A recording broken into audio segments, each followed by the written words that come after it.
This podcast is sponsored by ValleyGivesBack.org.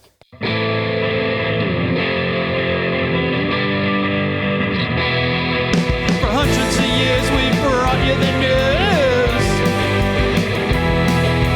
Printed the info, we gave you the clues. Owners' profits were always sky high. Changing market now threatens our lives. Post-literation, critical reading, dumbed down nation, signs of inbreeding, TV sucking ideas from our head, public discourse just about dead, we'll ride the dinosaur. Hey everybody, welcome back to Navel Gazing, the Valley Indy Podcast. My name is Eugene Driscoll, and I am a reporter, I think, with valleyindy.org. Today, my guest is Rebbeca Toms, a communications specialist with the Valley United Way. Welcome back to the podcast, Becca. Thank you so much. It's great to be here, Eugene, and thanks for including Valley United Way in this awesome podcast that you do. So grateful for all that you do in the Valley. Oh, no problem. I'm just glad that I can hear you. That we've cleared one major hurdle. It's not always the case. So today, Becca is going to talk with us about two issues. First, this year's Harvest House, which, like everything else during this pandemic, is being done virtually this year. So we're going to talk about that. Then we're going to talk about the United Way's Alice report and what the collection of this data in the document means, I thought maybe for Ansonia and Derby specifically. But before we get into those discussions, I'd like to read you a message from our sponsor, ValleyGivesBack.org. While giving back is always in season, now is a great time to plan your gift. Name a Valley nonprofit in your estate plan and create a legacy that tells future generations what mattered to you. With a planned gift, you have the power to impact the Valley forever without affecting your current lifestyle. Your action will inspire others to make a difference in their own way. Remember the Valley. Ask your accountant, financial planner, or attorney about planned giving options. Plan now, give later, impact tomorrow. Learn more at valleygivesback.org.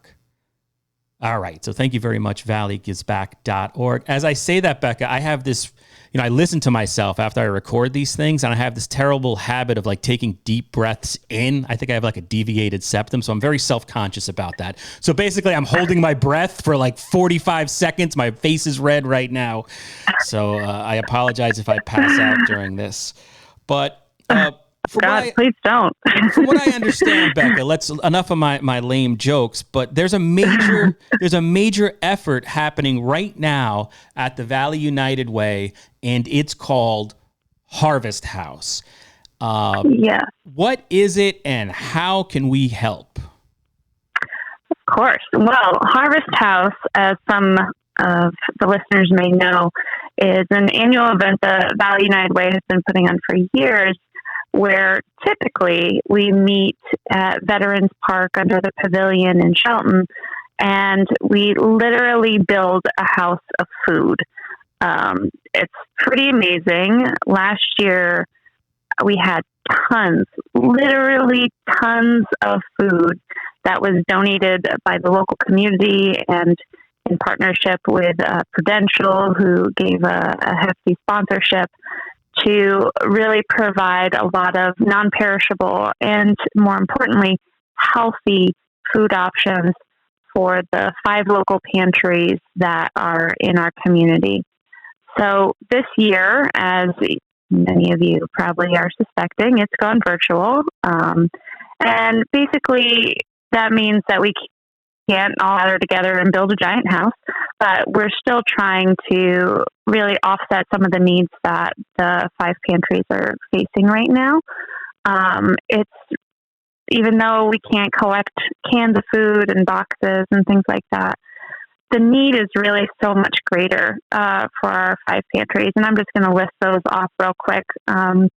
We have St. Vincent de Paul, in Derby, Spooner House in Shelton, the Ansonia Salvation Army, obviously in Ansonia, Seymour Oxford Food Bank, and the Kathleen Samela Food Pantry, also in Ansonia. So those are the 5 food banks that we support through Harvest House. And basically what we're doing this year is we're just asking for monetary donations. Individuals can go on to valleyunitedway.org and find their way to Harvest House. They can either check it out on our homepage, or they can go /Harvest House, add that to the end of the website and donate there. There's a shopping page, so you can pretend that you're shopping for the literal Harvest House. And all of those proceeds will be gathered together and distributed to the 5 pantries at the very beginning of November. We are hoping to we have a very ambitious goal of raising $10,000 for the pantry. So we have until October 31st to do that. Yeah, I'm looking at the website right now, and I'll include it in the article that accompanies this podcast. But if you're listening on YouTube or on iTunes, I'll also include a link in the description. But Harvest House 2020, we've gone virtual. Donate between now and October 31st. As we record this, it's October 6th, so we're already well into October. Help the Valley United Way raise $10,000 for the community food pantries. And I think kudos to you for mentioning the food pantries. You know, sometimes I don't see the forest through the trees. I assume that people are aware of where food banks are in the Valley, which people are not. And as the economic impact from COVID-19 continues to roll over us in various ways, I just noticed the other day on an Ansonia community forum on Facebook, someone was asking, where can I get help, essentially? So people can go to the valleyunitedway.org. There is a section. It's very easy to find the food banks. There's a listing right there on the Valley United Way. People can also go to 211ct.org or dial 211. And all the addresses and phone numbers for each pantry that'll benefit from Harvest House is listed there. And there's also a link for the CT Mobile Pantry schedule. So very important to support Harvest House this year, especially. Probably, not to throw out a cliche, but probably now more than ever. And Rebbeca, do you find, you're the communications specialist, so maybe this question isn't directly for you, but how is the Valley United Way doing in terms of its annual fund? I mean, the Valley United Way exists solely to help people in the Valley, and you do that by raising money so you can help others. So what is that effort like, and how is it affected by COVID? Well, great question, as usual. So it's looking a little different this year, obviously. A lot of the work that goes into raising funds is engaging with corporations and workplaces. So a lot of businesses do workplace campaigns where we actually, in non-COVID times, would come into the business, do a presentation, get everybody excited about supporting their community. Maybe some activities would take place with our campaign partners at the different corporations, and all that would culminate in a lot of funds being raised for our community. That is not happening this year. Everything, again, is being done virtually. And, it's a little bit more difficult because, one, people, are always multitasking especially if there's a Zoom call or something. I know I can confess to it too.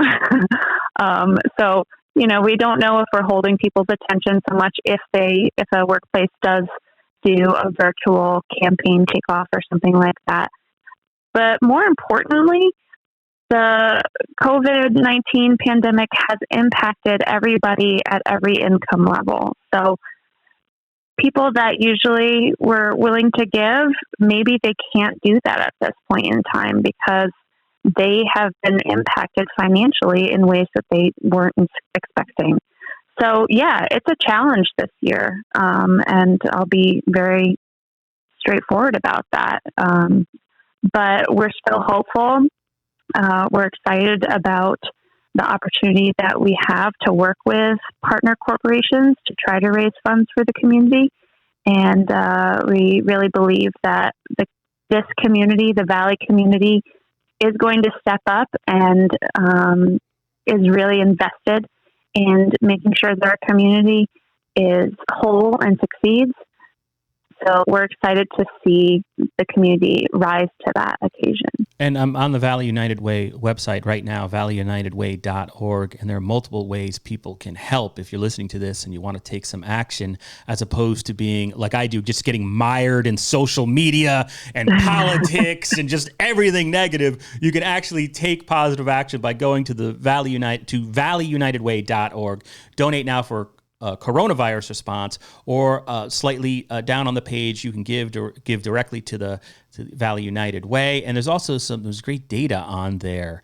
The Valley has helped. The Valley United Way has helped 110,162 Valley residents. There's been almost 6,000 requests for assistance. There's more than 7,800 hours of service. So please, this is definitely, it's one of the pillars of our community here in the Valley. And I get worried that we just take it for granted because, the organization needs support. So moving on, the Alice Report. This is a fascinating document. I know there are a lot of Valley Indy readers on Facebook who like to go and take deep dives into data, much more so than I can. It's nice that the readers are so much smarter than me, but I would recommend, in addition to donating to the Valley United Way, check out the Alice document, because it gives you a real glimpse of how people are doing, at least financially, in the lower Naugatuck Valley. So I wrote, and I'm sorry to blab on, but I was looking in preparation for this podcast. I wrote a story about the first Alice Report back on December 9th, 2014. And back then I must have been sort of inspired, but the lead was, you're putting off roof repairs, hoping for a good check come tax return time. The mechanic says your car needs a timing belt, but you're still paying the credit card bill from the brake jobs over the summer. Christmas is here. This was written in December.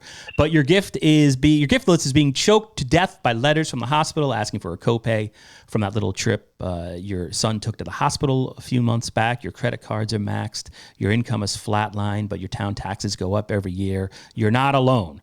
So that was the intro to Alice in 2014, and I can reveal now every one of those examples was from my personal life. That's exactly what I was going through at that particular moment when I wrote the story. So what's interesting, like, we all can sort of identify with paying the bills. It's always difficult, but what's wonderful about the Alice Report is that it takes those examples, relatable, but quantifies them. Is that right? So tell me what the Alice Report stands for. What is Alice, and what's the goal of this report, Becca? Sure. So the Alice Report is basically, Alice stands for Asset Limited, Income Constrained Employed. And basically, it's individuals that are above the federal poverty limit as established by the government.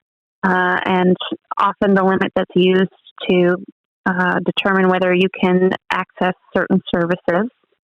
But it's still, as we're finding out in these reports, not enough to make ends meet, not enough for people to pay for their essentials, their household survival budget.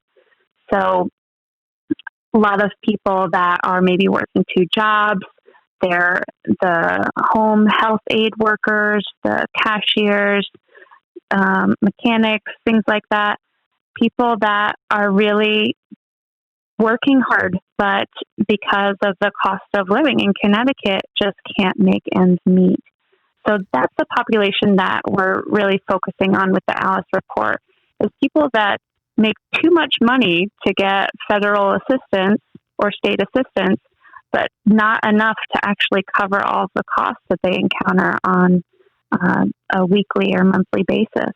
Yeah, and it's fascinating because the other thing that this report underlines is how many people are just one paycheck away from being in trouble, or one event, one emergency away from being in trouble, whether it be a sudden hospitalization, what that can do to somebody's finances who is working, who might have, who might be living in a 2-income household, how vulnerable a large percentage of our population, especially locally, is. And I guess, did you want to go over, you had sent me a link to a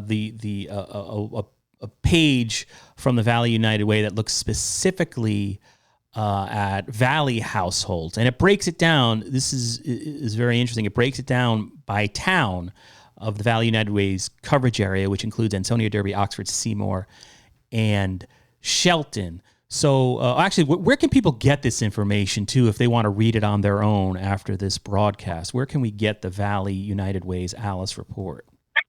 Sure. So the one-pager, there's a one-pager that has done a really brief description for kind of what Alice looks like in our 5-town region of the Lower Naugatuck Valley. And right now that's on social media, but I will put it on our website alongside of the Alice report. The full Alice report can be accessed as well on our website, allunitedway.org. So right now, the full one-pager kind of summarizing Valley United Way is on Facebook, so you can also access it there. But it's very interesting. This one-pager, when you take a brief look at it, I think one of the things that's really kind of shocking to me is looking at the annual total for 2 adults, an infant, and a preschooler, a 4-person household. They come up with a household survival budget, Alice, to kind of take into perspective what does it cost for someone to kind of make it for a month in our region. And it basically, for a family of 4, costs about $7,561 to $958. $9,548. Numbers can be hard to get out sometimes. No, I hear you. But that comes out to an annual total, and that annual total is $90,700 to $114,000. That's quite a hefty sum of money that a lot of people are not making. Yeah. So if you look at the statistics in our area of the Lower Naugatuck Valley, and again, this is Oxford, Seymour, Ansonia, Derby, Shelton, that's about 40% of the population that is not making that. They cannot meet that. And yes, that includes individuals that are in the federal poverty limit, but overall, that small section of the people in our community, that's only about 8%. The rest of that 40%, which would be obviously 32, are hardworking individuals who still can't pay for their everyday needs. So I think one of the things that the Alice report really puts out there is posing the question, are we doing this right? You know, what do we need to do to change? How can we make this better for our residents that are working so hard to contribute to the community and are part of our neighborhoods? So, yeah, that's a kind of overarching view. It's interesting because, as you mentioned before, I mean, I think, and some of this is personal opinion, which I know people hate when reporters do that, but I think there's a tendency, as someone who is on social media all the time, and I've been a reporter for like 20 years now, 11 or so here in the Valley, I think people have come conditioned to the poverty rate there, and there's a tendency among people to look down their noses at the poverty rate. There's this feeling that, well, people could just raise themselves up by their bootstraps, but when you look at it through the lens of Alice, these are some first responders. These are social workers. These are people who have jobs who are doing it. It's amazing to me how vulnerable many of us are. And if you look specifically, I guess Ansonia, if you look at the percentage of, if you combine the poverty rate with the percentage of the formula outlined by Alice, it's 53% of the population. Derby's 51% of the population. It gets better as you get into the suburbs, essentially. Oxford is 23%, Seymour 39%, Shelton 37%.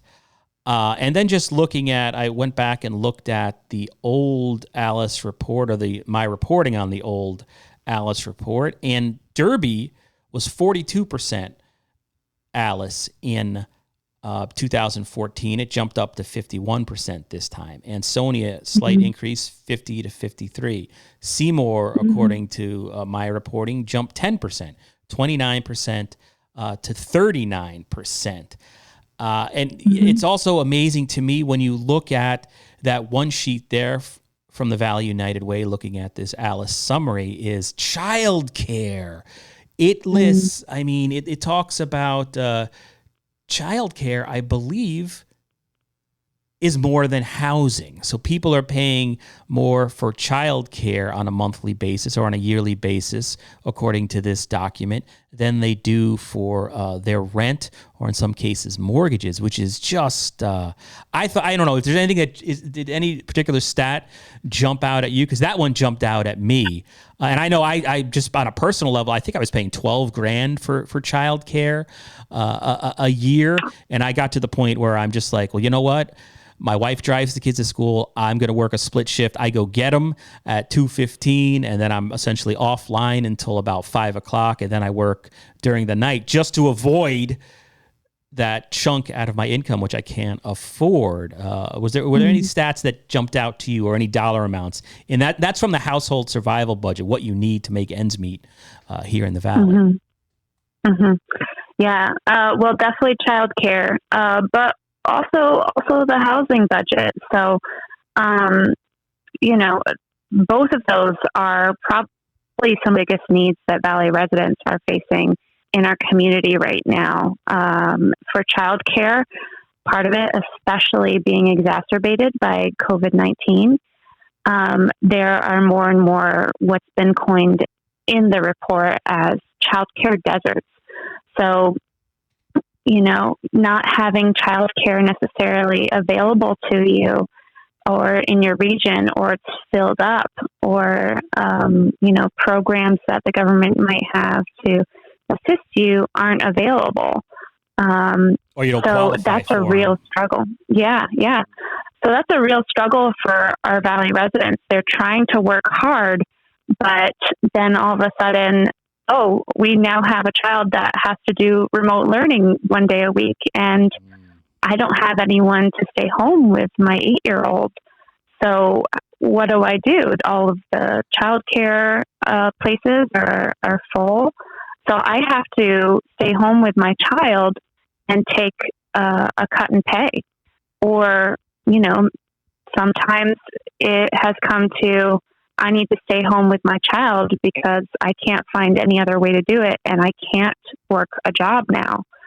So there's that struggle. But also with housing, some people are paying 50% of their monthly income going to housing. So both of those expenses are such huge amounts, such huge percentages out of an individual's monthly income, that it really makes it difficult to put some money aside to save, to be prepared for emergencies.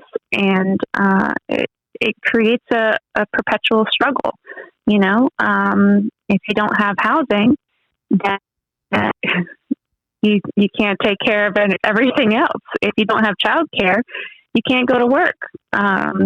So yeah, they're really tricky sort of dilemmas that individuals in the Alice community are facing on a daily basis. Yeah, this document really spells out that people are often living on a razor blade, essentially, and that one major expense, unexpected, comes along. It can really just wreak havoc on your life. I guess like one thing, and I don't have any kind of answer for this, but I know, again, as somebody who reads social media, there's this sometimes attitude, especially towards Derby and Ansonia. Well, Derby and Ansonia have always been poor. That's just the way it is. What this does, this just spells out the obvious.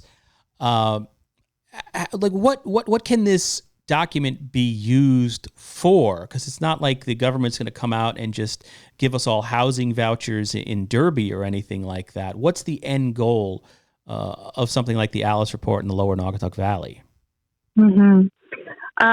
So I think one of the important things to look out in the overall Alice Report is looking at the minimum wage and looking at, your regular worker's wage. Is it keeping up with the cost of living in an area? So the Alice Report in particular talks about how after the recession in 2008 from 2010, how obviously there was a lot of job loss, and we did work our way back up from there, but all of the job gains that were really shown in Connecticut, at least, the majority of them were in low income, low paying jobs. A lot of them were hourly, and without benefits. So when you have a huge chunk of your population working in those kind of more, they're not as secure. The finances are never secure in those sort of positions because, if there's not enough business, your hours can get cut. If something happens, your hours can get cut. Who knows? There's all sorts of variables. So I think that's a really important thing to look at is how can we work alongside businesses to obviously help them succeed, but also consider what is the right amount that the workers in our community need to be paid to make it. It is interesting. Yeah, it's like, how can... I'm sorry, go ahead. I interrupted. Go ahead. Well, it's okay. But also, how can we get people prepared for more high-paying jobs, more salaried jobs? How can we bring more salaried, high-paying jobs to the area? Because obviously, the jobs that are available are the ones that are not paying enough. And that's why, before COVID, employment rates were so high, but that doesn't necessarily mean that people were being paid what they needed to be paid. There's so much in this report. Like I'm just reading parts of it over, and you bring up a great point. The Valley used to have the factory jobs, and when those disappeared, they've been replaced by retail to a small extent that just don't pay anywhere near what those factory jobs used to pay. There used to be unions locally. That's disappeared a lot. There's a section here where it talks about another point you just brought up, the gig economy, how, a lot of people make extra money doing ride shares. They might go work for Uber, but those jobs are completely volatile as COVID has laid bare. It's like I read somewhere from somebody much smarter than me, COVID's exposed that like we're people living paycheck to paycheck, working for companies that are living paycheck to paycheck, governed by a government that's sort of living paycheck to paycheck. And it talks about this is the Alice Report for Connecticut as a whole, how millennials are dealing with a brunt of a lot of this, where the 48% of millennials in the U.S. say they earn income on the side, compared to 28% of baby boomers. There's this whole cottage industry, or I think it's subsided, where people beat up on millennials all the time, where it's just not proven by data, as in the Alice Report points that out, how the whole landscape of work has changed. So it's just really good stuff, and I highly suggest that people seek it out, the full report, and then the Valley version of it. And do you know, I know it's been a couple of weeks since the latest update, and it's just such a crazy time in terms of COVID and the state election is underway, but have any state officials or federal officials or anybody on the local level, politician-wise, reached out and commented or talked about or plan to use this document in any way to sort of affect public policy? Yeah. So again, this full report comes out of the Connecticut United Ways. So this is not just being distributed, obviously, in our valley, but it's being distributed throughout the entire state. And all of the United Ways in Connecticut have kind of been working together to, let politicians know about the information in this report. There's been town hall meetings, press briefings, open-ended questions specifically surrounding this report. And especially, some of the United Ways in Hartford, in New Haven, the larger United Ways, they're working closely with politicians with this data saying, hey, this is what we're showing in our community. So it's very much something that's used for advocacy for the community to get them better assistance from the government, but also to let politicians be aware of what's happening in their communities. And I'm just reading the one last part of the Alice report, the Connecticut-wide. Based on 2018 data, the economic benefit to Connecticut of bringing all households to the Alice threshold would be approximately $42.6 billion, meaning that the state's GDP would grow by 15%, according to this document. So that's very interesting and eye-opening right there. So, Becca, is there anything else you wanted to add about the Alice report that I am not asking? Well, I mean, I know we've mentioned COVID, but I'm going to bring it back around. So a lot of this data has actually kind of been taken from 2018. So this is a report for 2020, but we collected the data in 2018 and then worked with the data over those 2 years to get it to the report. So this data does not necessarily take into consideration all of the quick changes, really, that have happened since the pandemic broke out.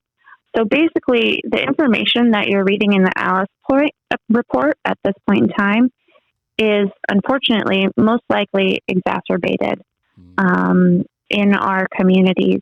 So just talking about food insecurity, again, one of the local pantries recently gave me a statistic that they've seen a 40% increase in people using their pantry in the past 6 months.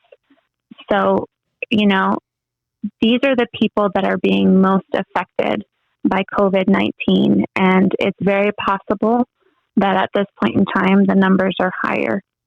But I think at the same time, I don't want people to come away from this report thinking doom and gloom and, oh, we're sunk. It's so hard not to, though. That's just me, though. I don't so hard not to. Yeah. But at the same time, if we do look at that last page that you were just referencing, it's a really nice graphic in the Alice report that goes by different sections that if we were able to provide for these Alice individuals the money that they needed, the impact that it would make. It's amazing. So, there are some tangible goals that we can reach if we take this data into consideration and can really have a positive impact on these individuals. So these are, in a sense, small steps. If we take one thing at a time, like childcare or transportation or food, deal with those little things, we can have a really positive impact on these individuals in our community. So that's why, for example, we're doing Harvest House again, because this is what our community needs right now.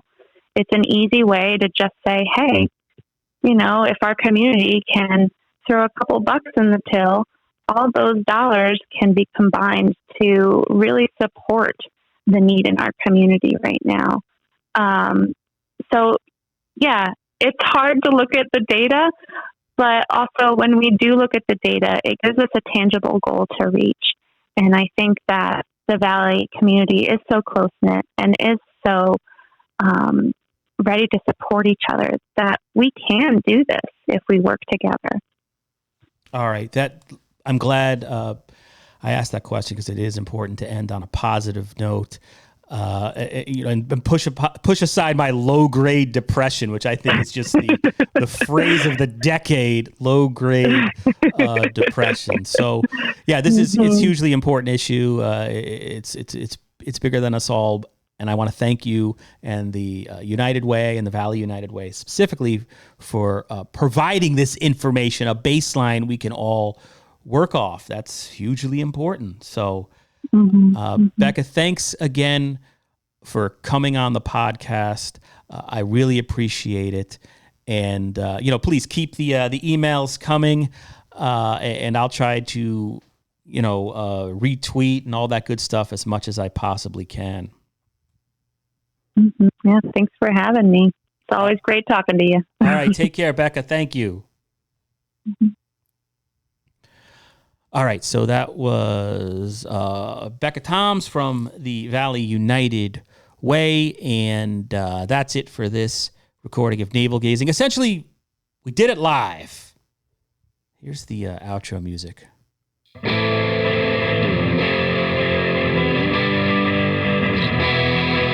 hundreds of years, we've brought you the news.